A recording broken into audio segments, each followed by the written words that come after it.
misalnya kiai-kiai NU, tidak pernah atau tidak perlulah, tidak penting menyampaikan masalah-masalah jinayat itu. Yang bunuh lagi, yang zina dirajam, yang pencuri potong tangan. Nggak perlu dulu, nggak perlu, belum. Nanti setelah umat Islam betul-betul mantap, baru boleh sampaikan. Nah, kenapa mereka? Mereka kalau ceramah kok isinya itu?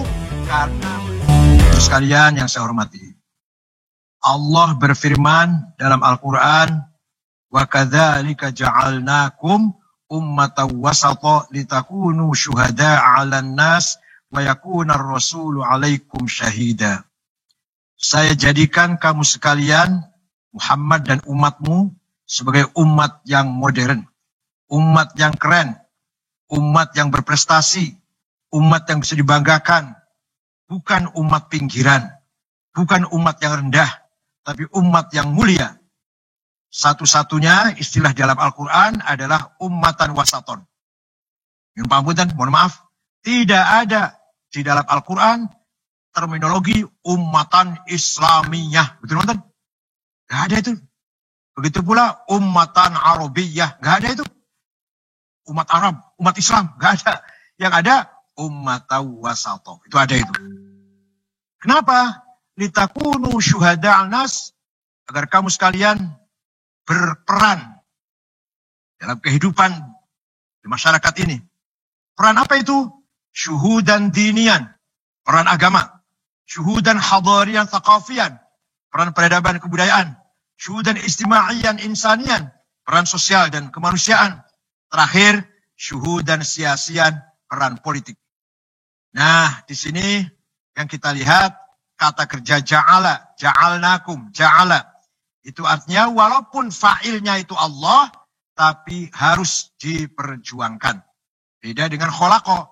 Kalau kholaqo, monopoli Allah, create Allah. Kholaqos samawati wal ard, menciptakan langit dan bumi, itu Allah itu.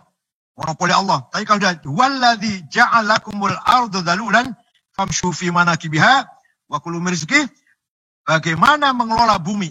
Bagaimana menggarap bumi agar produktif, agar mempunyai hasil yang kita manfaatkan, menggunakan kata ja'ala. Artinya kita harus kerja keras.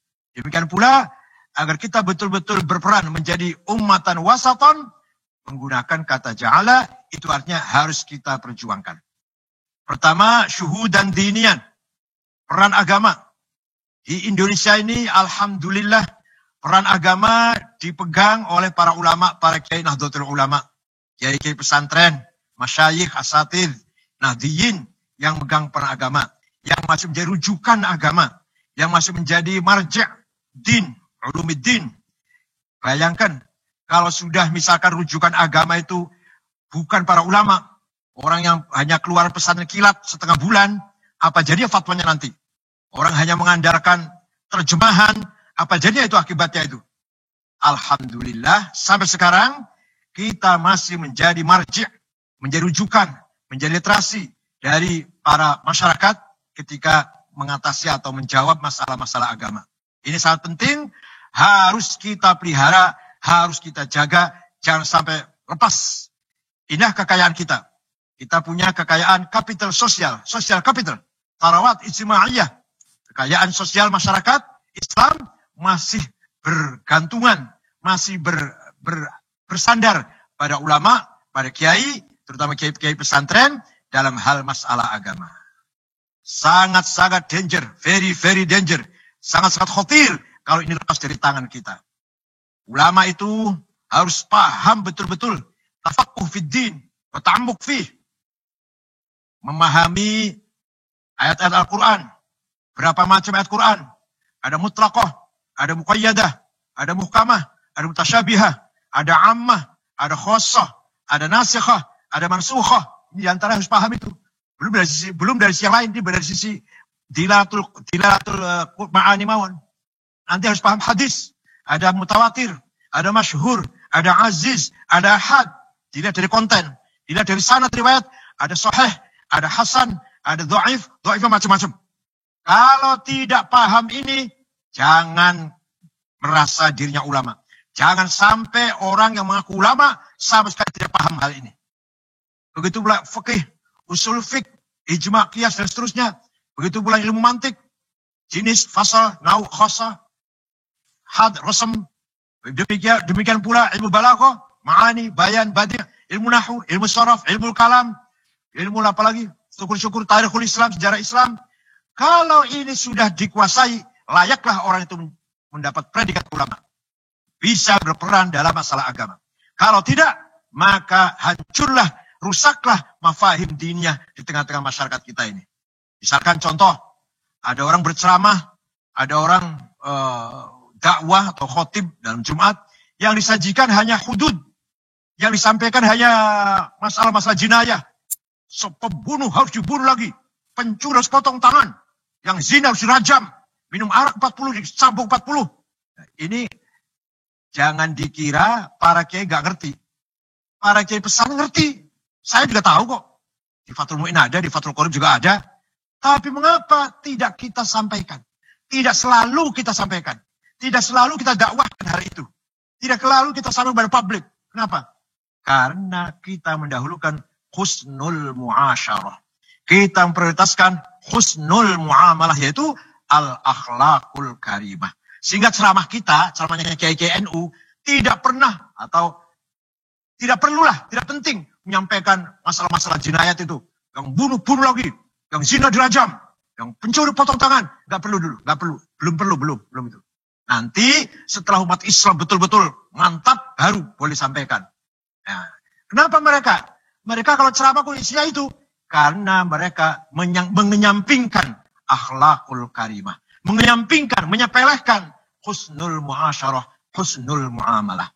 Jangan dikira kiai nggak ngerti, tapi kiai nggak pernah ceramah masalah hudud itu, karena kita punya mendapatkan akhlakul karimah. Itu namanya syuhudan diniyan. Begitu pula dalam hal kisah-kisah atau memahami ayat Quran dalam yang menyampaikan tarikh kisah-kisah, tidak disampaikan perangnya, peperangan para nabi, peperangan Rasulullah, peperangan Nabi Dawud, peperangan semua yang ceritakan perang saja. Tidak. Tapi kita dahulukan, kita pentingkan nasrul akhlakil karimah. Bagaimana akhlak bisa dipahami oleh umat Islam atau masyarakat banyak. Bukan hanya cerita perangnya. Namanya syuhudan diniyan. Syuhudan thaqafiyan wa hadariyan. Pendidikan harus kita pegang. Pendidikan harus kiai-kiai NU yang pegang.